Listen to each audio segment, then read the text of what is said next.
Well, we have got a boisterous crowd out there today.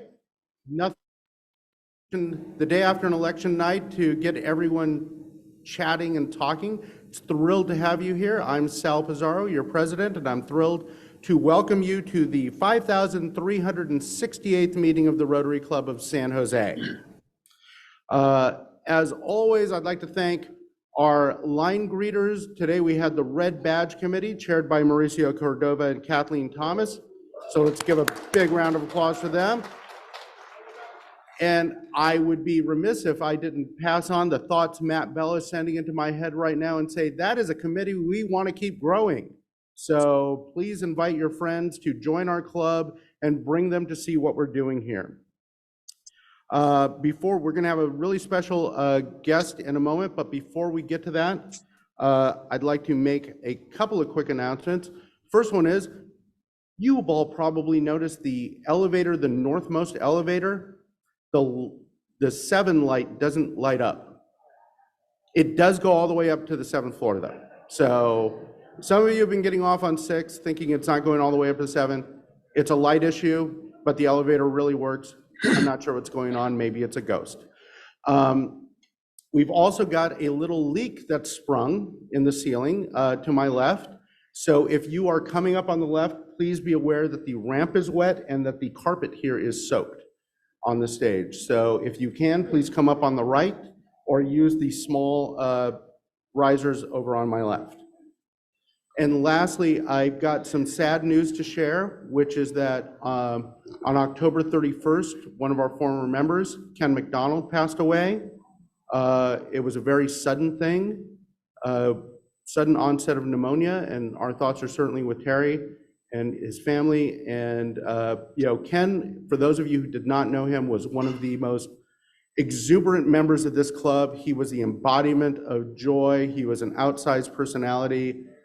And I would like, on the count of 3, for us to do a nice Go Spartans in his memory. 1, 2, 3, Go Spartans. So moving on, and Ken would appreciate us moving on with joy, of course. We now are going to have a performance by one of my favorite people, Italian tenor Pasquale Esposito.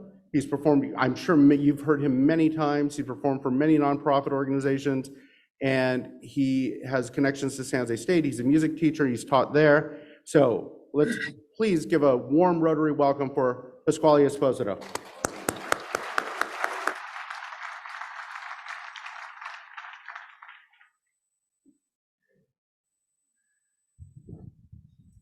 Good afternoon, everybody. Joy to be here with all of you. If you don't understand me, it's not my fault. I was born in Italy, and I have this disease. It's called an Italian accent. Ladies loves it, men cannot stand it. What can I do? Here promoting this wonderful event that is going to be on December 17 at the Montgomery Theater. I founded a no-profit organization that helps young students to discover the art of music and many art. This year, my no-profit organization decided to benefit Rotary Club with a percentage of the ticket sale for the Montgomery Theater. Thank you.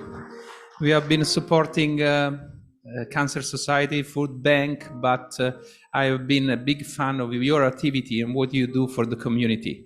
So it's a joy for me to be able to give in the season of giving. A little taste of this concert with one of the most beautiful Christmas carol. I know it's not Christmas, forgive me, but we're promoting a Christmas concert.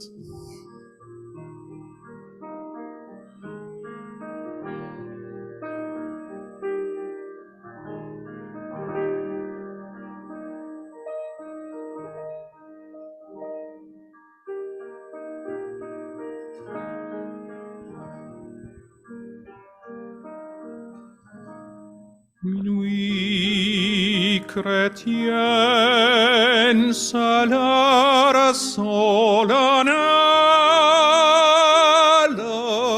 le médier descendit jusqu'à nous. Pour effacé la tâche originelle et de s'opérare la courroux. Le monde entier tressaille d'espérance à cette nuit qui lui donna ses vers. Peuple à genoux, l'attente de délivrance. Noël, Noël, voici le Rédempteur. Noël, Noël, voici le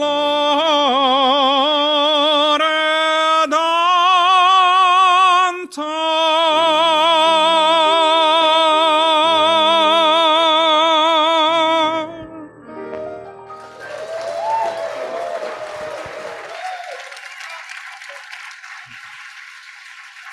Thank you. Merry Christmas and Happy New Year. Thank you. Thank you. God bless. Thank you.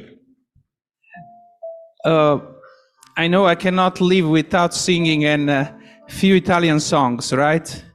Otherwise, I will not be an Italian. Born in this marvelous city where Enrico Caruso was born, I was lucky to film a beautiful PBS special about this gentleman called Enrico Caruso. I still believe that United States, it's a land of the opportunity. Moved to this country when I was in my 20s, not speaking one word in English. I know what you're thinking. You still don't speak one word in English. I'm trying my best, but every time that I sing this song, I think about my journey here in the United States and how this land can be an inspiration for many people. No matter where you come from, this land can be the land of the opportunity and still the land of the opportunity.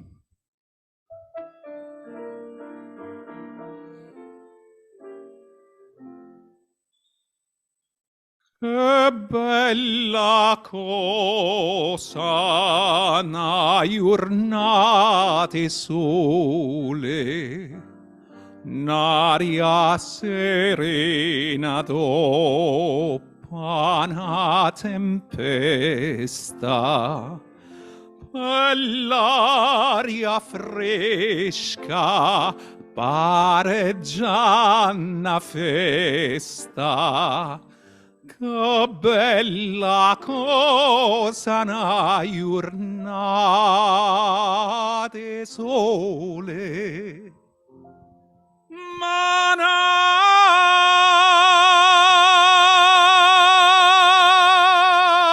tu sole più bello in me, o sole mio, stam fronte a te, o sole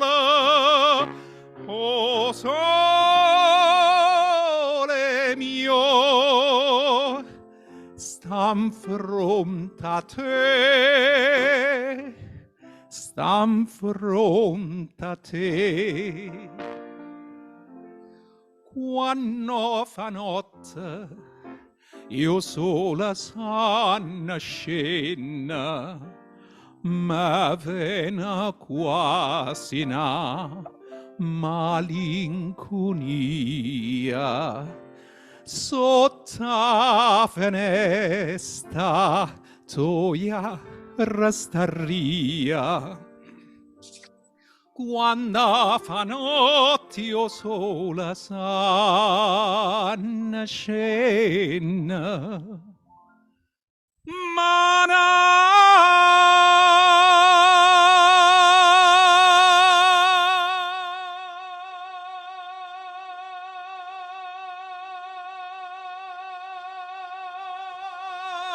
Tu sole più bello in e, oh sole mio, sta in fronte a te. Oh sole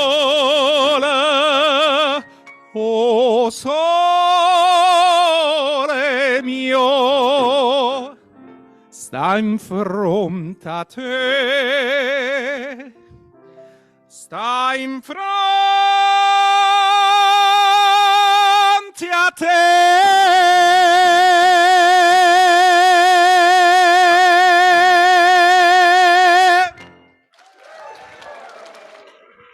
Thank you.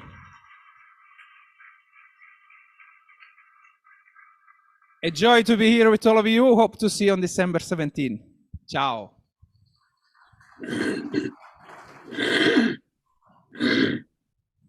That was so great. We do want to hear more of that on December 17th, and you've got flyers on your tables. We're going to be putting this in the bulletin to get tickets. We want to fill up this house to support our club.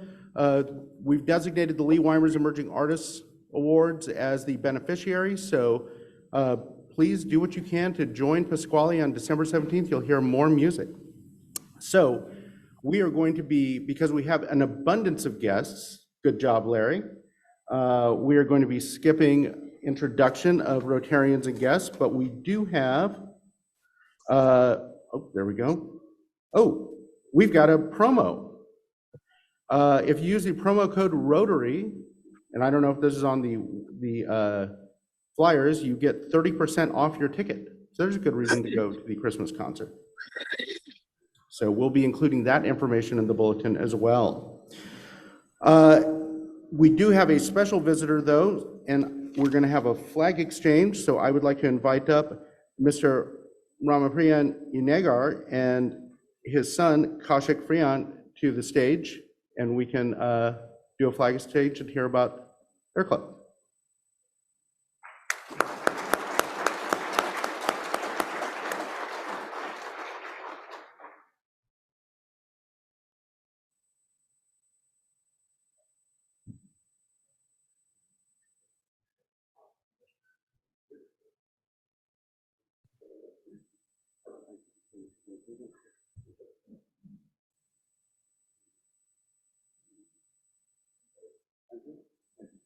Would you like to say a few words or no?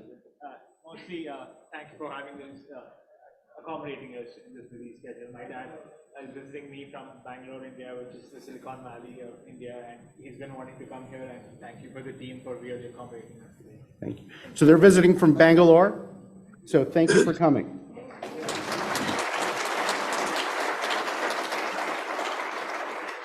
Okay, so as I mentioned during the large club conference, I did a presentation on San Jose for all of our out-of-town guests, and a few Rotarians came up to me after and said, you need to do that for our club. And I said, well, I'll see when we have a spare few minutes where I can do it.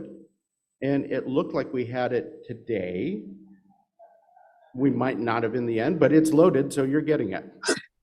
So bear in mind, when I did this, this was for people who weren't from San Jose.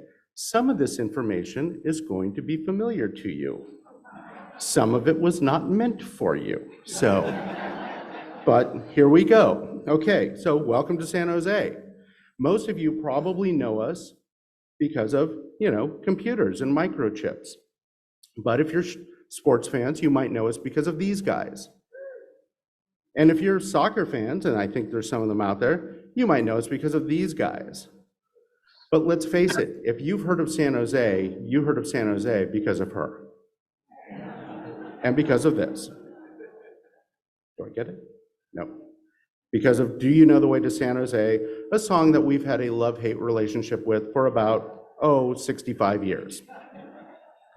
But believe it or not, you're actually in one of the 10 largest cities in the United States.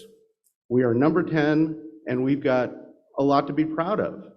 We own up to our Silicon Valley reputation. After all, we're home to Zoom and Adobe and Cisco and eBay.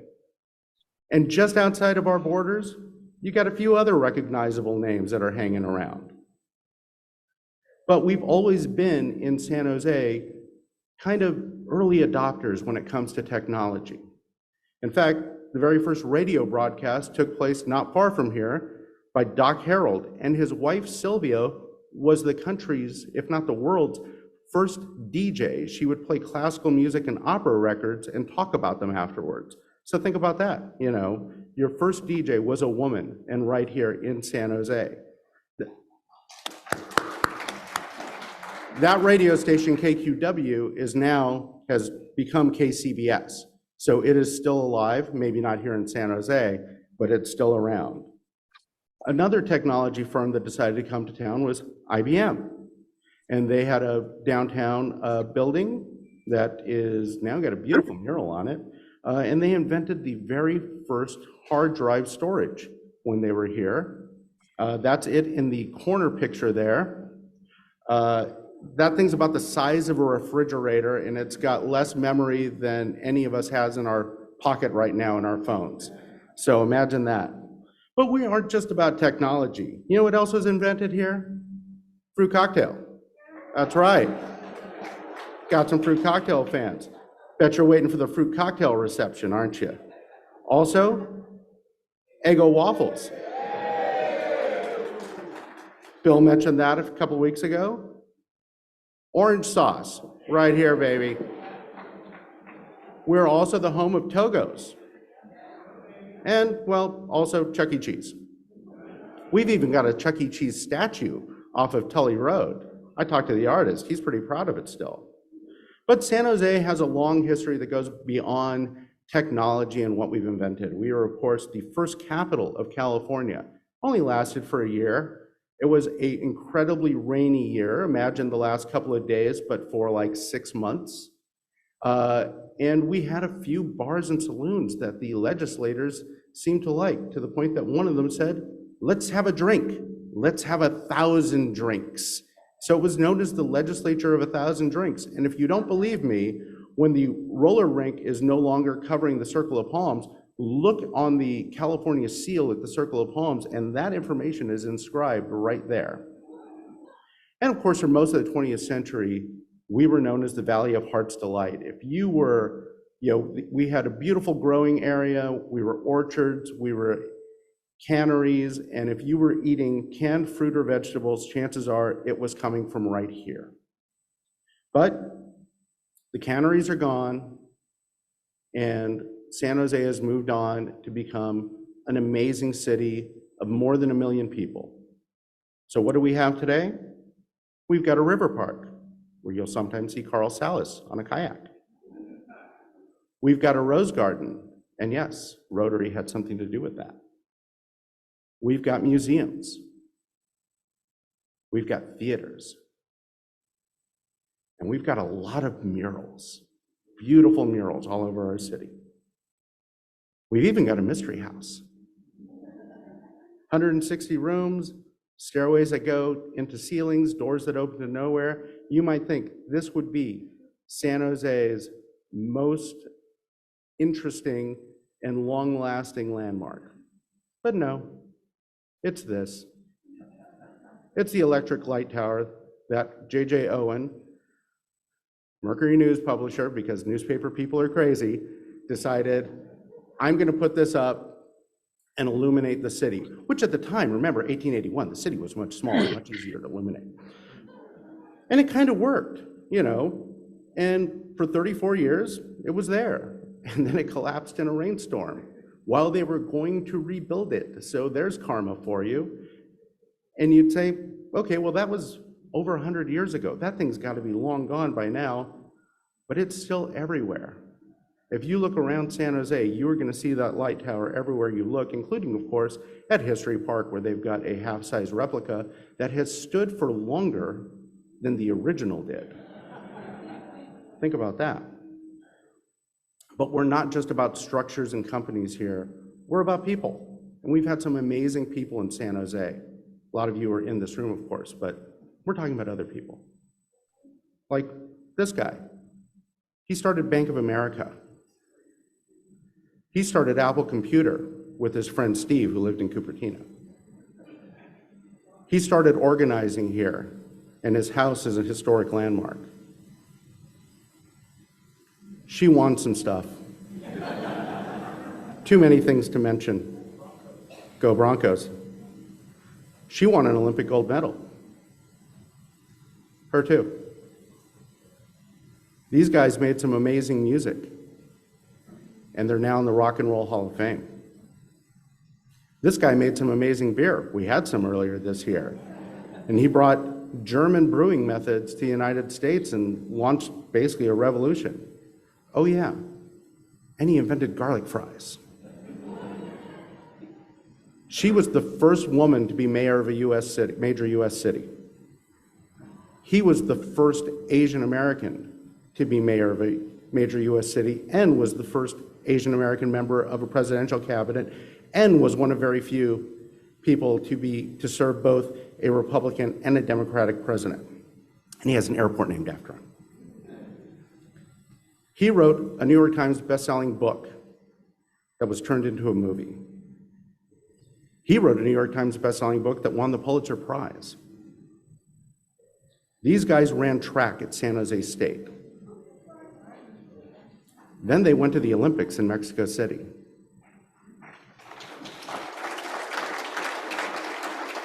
And today they've got statues on campus honoring what they did. Well, our people aren't just the famous ones, our great people. You can see that our greatest strength is our diversity. And you can see that in our neighborhoods and in our people and in our food, even if that food is fruit cocktail. So welcome to San Jose. We love living here.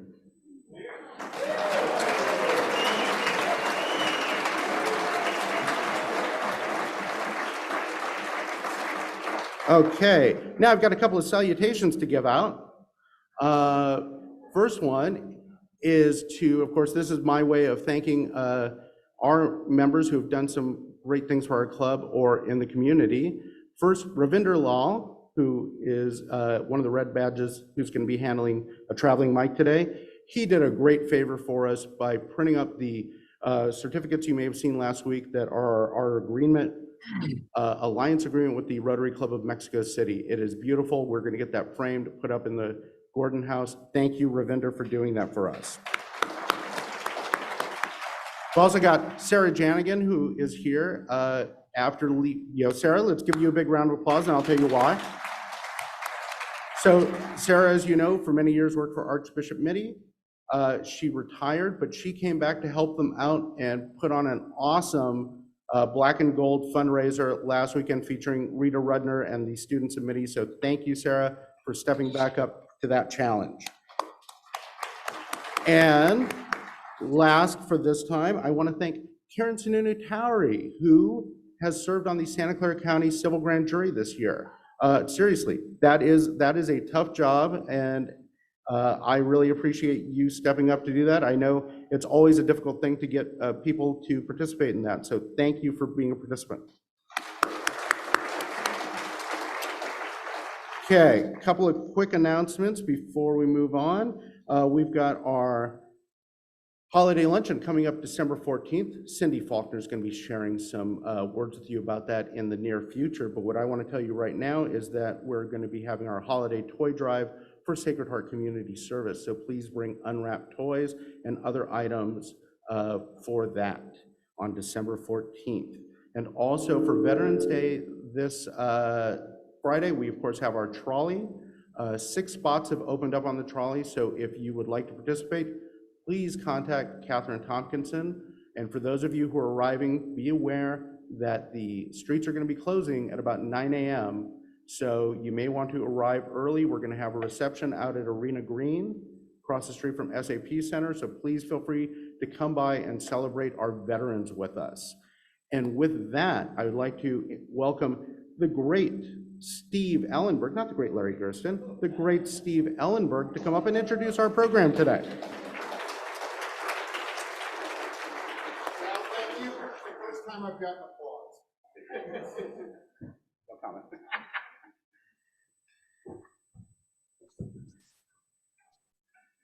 I've got a little bone to pick with Sal.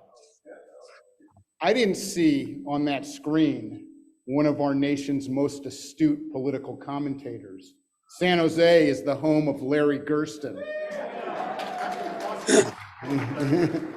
San Jose State. So, I mean, what a time for Rotary. Last week, Andrew Fracknoy, one of our favorites, and then a week later, we get Larry Gerston. Before, I'm not going to tell you a lot about Larry because I think we all know him, but I will give you some interesting information. Larry, in addition to being an astute political commentator, is also the author of multiple books, but in particular, 3 children's books. Spencer Spider Just Wants Friends, Spencer Spider Meets a Bully, and Spencer Spider Helps a Friend. And these are wonderful picture books and great opportunities to give your grandkids, your kids for the holidays. And they're themed in terms of dealing with discrimination and bullying and self-esteem, and just shows the many talents of Larry Gerston. Republican or Democrat? I'm the only introducer that gets heckled or questioned. Ask Larry. He's not going to be speaking about his books. And let me just say one other thing about Larry. Fracknoy, who's a great speaker, he had 6 months, a year to prepare his speech to us. This guy is up watching election results until 1 a.m., gets a few hours sleep, and then has to prepare what is always a delightful speech. I can tell you that elections may be uncertain, but Larry Gerston never disappoints. Please welcome, I think, a San Jose civic treasure, my friend Larry Gerston.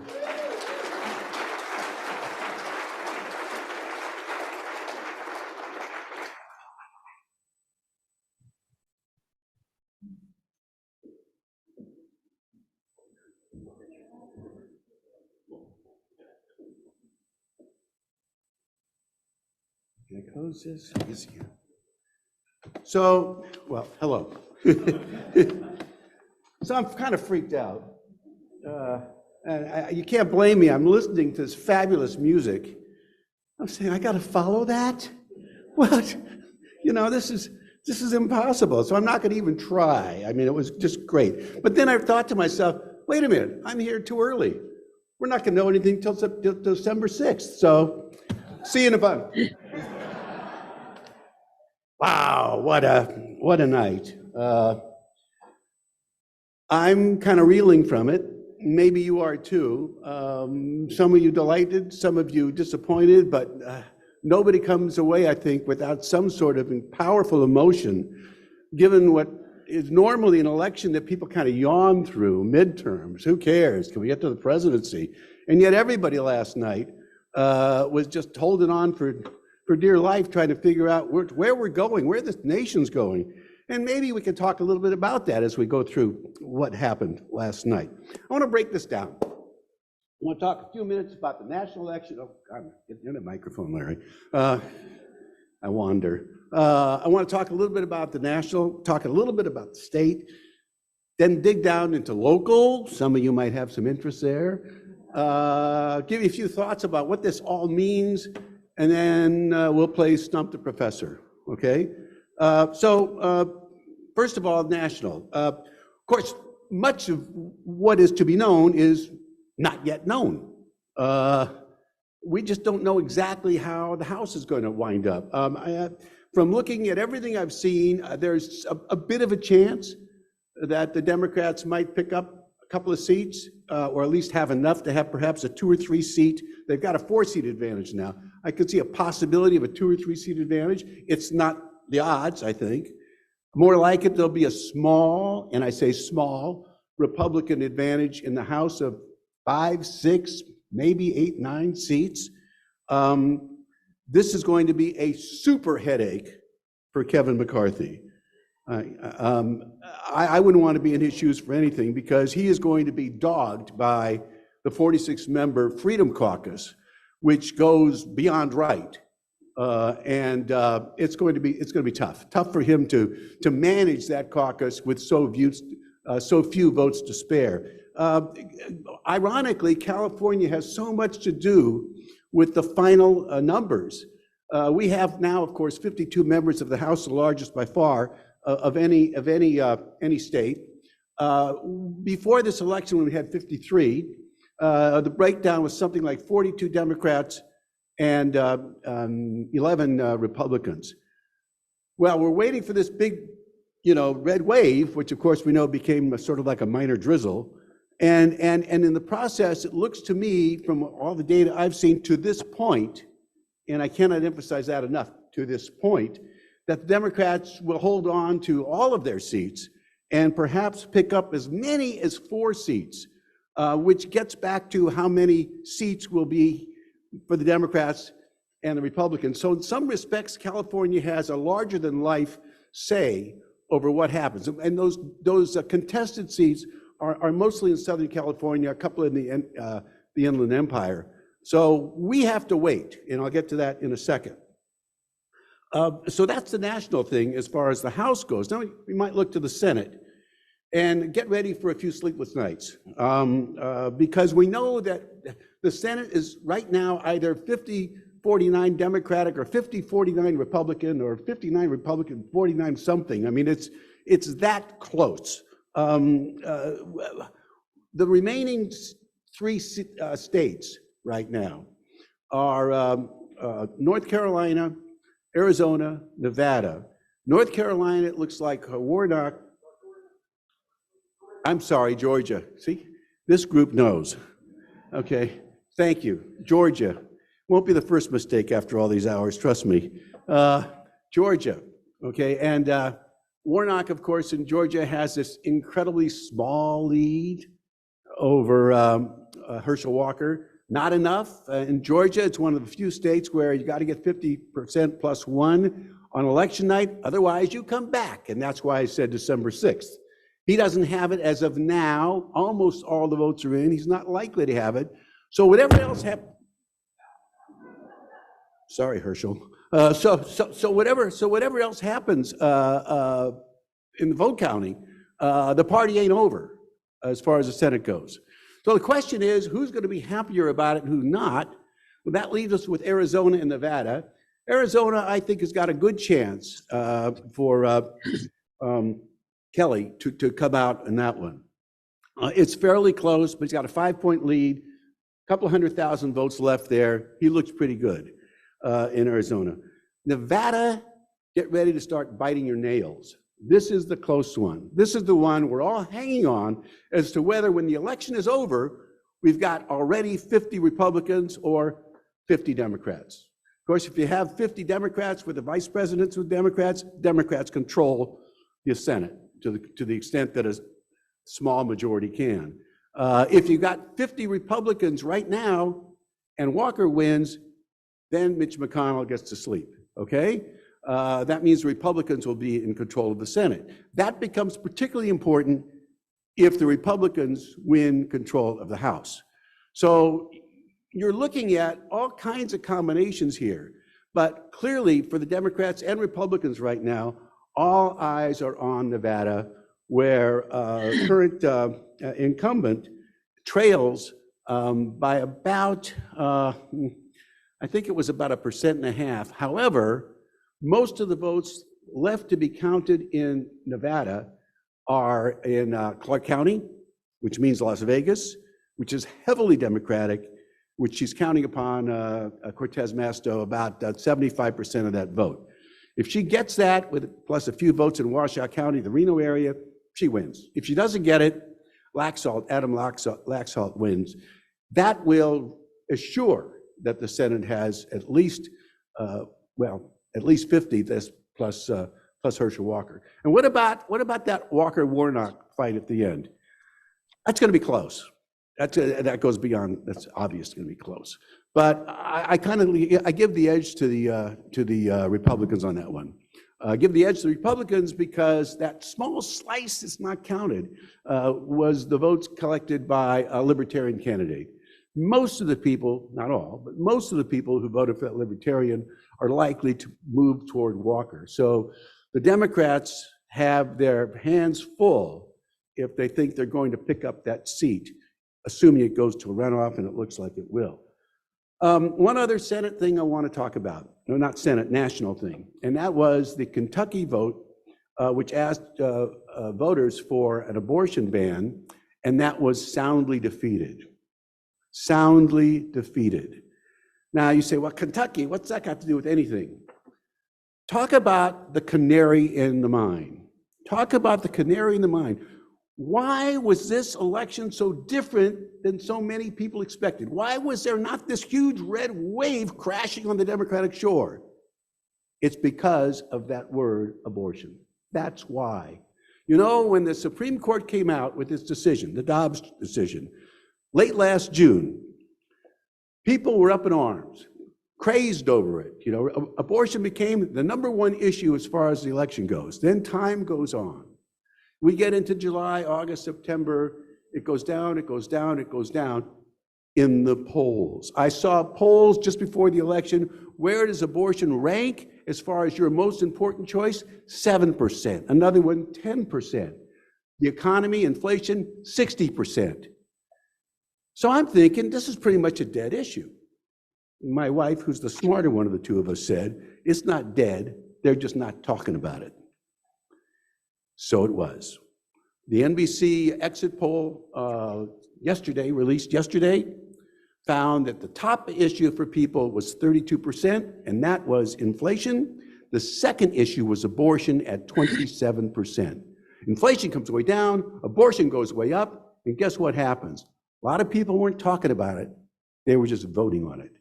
That is the difference. That's why you have the close races you have, which nobody really expected in what was thought to be a Democratic wave. Okay, let's talk about the state. The ballot propositions were one. One passed, I think most of us expected it to. That's the one inserting the right to, a woman's right to choose into the state constitution. 26, yeah. 26 and 27, those two ballot propositions dealing with gambling, one dealing with really increasing the opportunities to vote. Everything in my life is vote. To gamble at Native American casinos. I think there's 66 of them in the state. The other one, basically allowing online gaming. We have 34 states that have that already. It would have been an incredibly large business, and it was basically a Las Vegas run operation. That they both failed. $440 million were spent promoting and deposing those two oppositions. Basically, they killed each other. You know, that's all that happened. They were both soundly rejected. $440 million. 30 failed. And it's an interesting case about how one person can make such a difference. 30 was moving along with about a 12-point lead, and 30 was the one, of course, that would have increased the taxes of people making $2 million, the state income taxes of people making $2 million or more by 1.75%, would have brought in about $5 billion annually, all of it, 80% of it going either for rebates on the purchase of electric vehicles or charging stations, 20% fighting wildfires. It was just sailing along. Newsom needed to spend his money somewhere and went ahead and spent several $1 million leading the opposition to 30. Once Gavin Newsom got involved in that as heavily as he did, everything turned and that one failed. The other one I want to talk about, which tells you so much about California and businesses too, was 31. So Proposition 31, what was that one? Well, that was the one that had to do with the tobacco, flavored tobacco, that the legislature got rid of last year, especially for kids. Kids love flavored tobacco, apparently. And the legislature passed a law outlawing it, banning it, okay? Well, we have in California this thing called the referendum. You don't like a law that's passed by the legislature, you and your 5% of the state's last voters, friends, can get together, put a petition in there, and say, we want to overturn that law. That's called a referendum. They're not on the ballot very often, and they succeed even less, okay? But nonetheless, it's on the ballot, okay? They put it on the ballot. And we, of course, voted on it. And we voted overwhelmingly to agree with what the legislature said regarding flavored tobacco. What people don't realize is that in the $2 million that they spent promoting that tobacco, that lasted 2 years before the issue came up again, right? The referendum from the law. They made $830 million during those 2 years. $2 million investment to make $830 million. I'd like that investment. That's why they did the referendum. They knew what was going to happen, but if we can bring in a few $100 million in the meantime, why not? It's classic California with this concept we call direct democracy. Let's go to local. First thing, I was on the phone with the registrar of voters this morning and going over some of the data, because these sites, you know, are kind of like, where's Waldo? Where the hell's the votes here? I can't make any sense of them. And believe me, I do a thing for NBC, seven different counties, and they're all, they range from bad to worse. The registrar's site is only bad in Santa Clara County, but believe me, it's better than every other one. So I was confused, and I you know, started talking with this person this morning who helped me understand what maybe you already know, but if not, let me clue you in. You can pretty much disregard any of the data that shows you 98% of all precincts have sent in votes. That means nothing. Why? Because 98% of the precincts in a precinct could have, one vote could have come in. The others haven't yet been counted. So just dismiss that from now on. What you want to know is literally how many of the votes have been counted and put out there. That's the data we were all looking at last night, okay? Now the registrar believes that in Santa Clara County the vote will be somewhere between 55 and 65%. 55 to 65% of registered voters. The percentage of votes that we looked at last night were 29%. Yeah. That means half the votes, perhaps more, are yet to be tabulated and put on the boards. So you look at races, for example, the sheriff's race, okay? Bob Johnson with 51%, Kevin Jensen with 49%. Bob Johnson, of course, the former Palo Alto Police Chief, Kevin Jensen, captain with the Santa Clara County Sheriff's Association, Department, excuse me. That's up for grabs. So cancel the parties. I mean, that's up for grabs. It's all there is to it. 2-point win with half the votes you have to come out. Supervisor D1, District 1, Sylvia Arenas, 53%. Johnny Camus, 47%. Well, Arenas could feel a little bit more confident. Remember, half the votes are out, and we don't know where they are. We just don't know. 87% of the votes that come in to Santa Clara County are either mailed in or come in from the drop-off box, okay? Only 13% are day of. So we have no idea where all these votes are coming from. We just don't. Anybody who tells you otherwise just doesn't know. One of the most interesting races I was looking at was Santa Clara Water District 7. Gary Kremen in that race, okay? A fairly newcomer, Rebecca Eisenberg, leading Gary Kremen, 53% to 47%. And why would an incumbent in a water district be in such trouble? How much time do you have? running for the assessor. Well, that's questionable. Never mind, we're not going to go there. Running for assessor, he found himself in all kinds of trouble with some photos that were not G-rated, right? Setting up a vote to extend the office of the water district personnel, elected officials, another 4 years in a rather, if not deceptive, let's put it unusual way, the way it appeared in the ballot. And also, of course, being criticized at the district itself for the way that he dealt with his employees. Suddenly, the person who spent more money to get elected in that office than anybody else in history, and then some, finds himself on the short end. 6 points. We don't know. He still could make it, but 6 points is 6 points, and we'll have to see.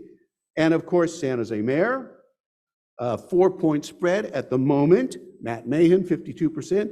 Cindy Chavez, 48%. Well, you know what? A lot of people last night were celebrating, and a lot of people were gloom and doom and that kind of stuff. I got to tell you something. 4 points, half the vote out, tells me that we don't know much of anything just yet. And we can go down the rest. A couple of interesting facts that I found. Omar Torres, here is a healthy win. 63%. Irene Smith, 37%. Omar can go to sleep tonight feeling okay. Okay? That vote's not going anywhere. But then you look at someplace like D5, District 5. Peter Ortiz with 53%. Nora Campos, 47%. Nope, you might as well call that a tie. Guindon in District 7, 57%. Maya Esparza, 43%. They say, wait a second. I remember back in June, she was winning. That's right. She had more votes in June than anybody else. But there were 2 Vietnamese Americans right behind. Okay? The vote was split. And that's the reason, more than anything else, why that district has turned out the way it is. It's a tough break for her, but she barely won, as you know, 4 years ago. I also want to spend a moment or two talking about the Santa Clara mayor's race. Lisa Gilmore. Now, you know, I don't know these people very well. That's because they don't want to know me, but that's another story. You know, but we all know that the 49ers don't like Lisa Gilmore. They don't like her because she plays hardball with them. And she thinks they're taking advantage of her, and they think the city's taking advantage of them. As you probably know, they poured $4.5 million into Santa Clara races this year. $4.5 million. That exceeds the $3 million they put in 2 years ago. Now, I know they think they're good citizens, but one might think they have ulterior motives. You can judge for yourself. The point is that Lisa Gilmore and Anthony Becker right now, with that $4.5 million dollars going in, split 50-50. 50-50. Remember, half the votes in from somewhere, right? And so we have to believe that there's a long way to go there. Right now, she has an 850 vote lead. And we'll just have to see if the 49ers do better in Santa Clara than they do on the field. Did I say that? Forgive me. I'm so sorry. I'm so sorry. Okay. So let me give you a couple of final thoughts, and then you can take a shot at the professor. Look, in all seriousness, we are likely to have more, not less, gridlock over the next couple of years. We've settled nothing with the midterms. Usually you get a big answer. If nothing else, you get a repudiation of the executive branch, whoever's in charge, a repudiation, and you get a nice bounce for the other side. You get a 40 vote seat difference in the House. It hasn't happened. It's much more of the status quo than anybody believed would be possible. It means more gridlock. It also means that many of the Trump-backed candidates just didn't make it. They just didn't make it. They were criticized in the primaries as being way too far over. A lot of them were deniers of the election. A lot of them said they wouldn't believe the outcome if they lost. They wouldn't accept it. And many of them, not all of them, but many of them were defeated. I think that's a surprise to a lot of people. But the election denier thing becomes and continues as a problem, in American society. And this probably troubles me more than anything else. Recent polls, not polls from a year or 2 years ago, show that 65% of Republicans believe to this day that the election was stolen. When you've got 65% of one party believing that the election was stolen, you've got serious problems.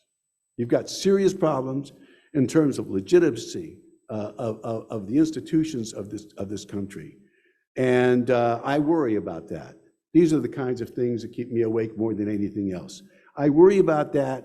I worry that these people feel just so disfranchised. I worry that they're believing things that just aren't true. That have been proven to be not true over and over again. It's not my opinion.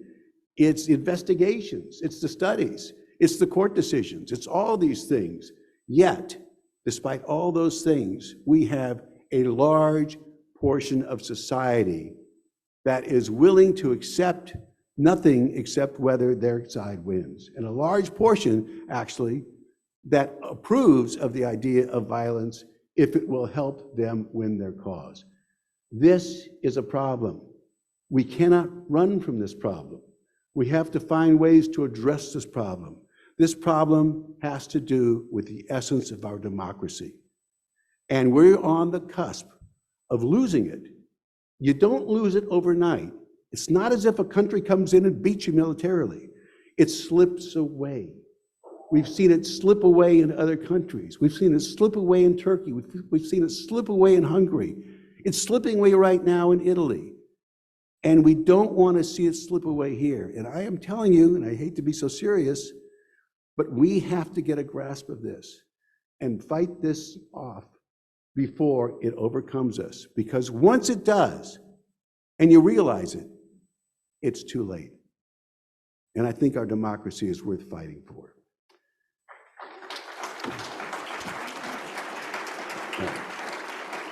Okay. Right, let's take them on. I'll be your TA. Call out, please. Okay. Okay, we've got our traveling mics. Fernando, Arthur. Thank you for coming, Larry. You're always wonderful. I have a double-edged question. What happens if the Supreme Court decides that the electors are not bound by the votes? And the second question is, I'd like you to go out on a limb and tell me who you think now, and I understand you don't know, who you think will be the Democratic and Republican nominees for president. Are you available? I am. Okay. But if you'll be my vice president.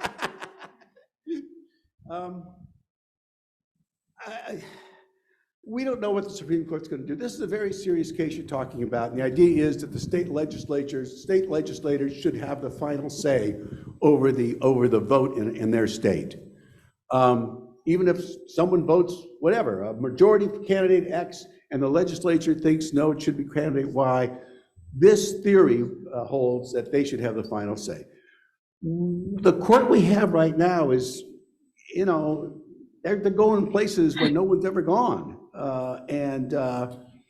It's hard to predict. It just is. I don't know. Well, if they decide that, if the court decides that, we're going to have a serious issue on our hands, aren't we? I don't think there are the votes in Congress to overturn it. In fact, you can't overturn, you know as well as I do, you can't overturn a court decision. The only thing I can think of is that Congress votes to expand the court, right? And I don't think that's likely to happen. It places us in a bad spot, and it really diminishes the individual's vote. And we can only hope that they don't go there. There's something in my instincts that say they won't.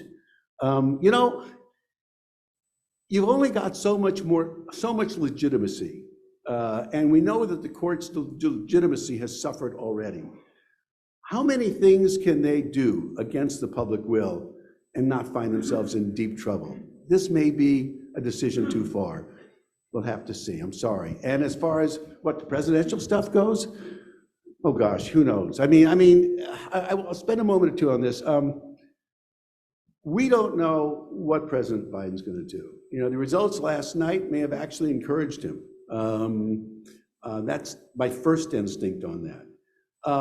If he runs, I think he's pretty much got, no real opposition to get the nomination, and then we go from there. And it could very well be a rematch against Donald Trump. But if he doesn't run, a lot of people, maybe some in this room, said, here's our chance. Go, Gavin. I don't think that's so easy, because the heir apparent, of course, is Kamala Harris, right? And I don't think you just run over the vice president just like that. So Newsom has to bide his time. And he has to see if Harris decides to run, of course, and whether she falters. And I don't think he could even think about getting involved in this election until all those things happen. And there's a lot of things to happen.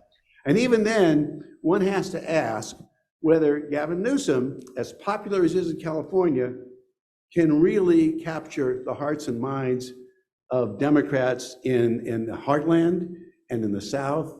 And you kind of wonder. So I think there's a lot to think about there. Best I could do. Okay. Larry Stone. Thank you, Larry. Let me hear it. There we go. For at least 2 decades, probably 3, labor locally has played a big role in local elections. How do you think they did last night? Can we wait 2 weeks? Well, look, I mean, again, the vote's half in, right? And as far as the mayor's race goes, which has to be the centerpiece of all their work, right? I think you'd rather be 52 for Chavez rather than 48. We're going to have to wait and see how they did. The San Jose mayor's race has just fascinated me because it's sort of like, a movie that you see again and again, only different actors. I mean, labor versus business, fairly evenly divided. And you never know for sure exactly how it's going to pop up. This election, I think, is a hard one for anybody associated with the establishment.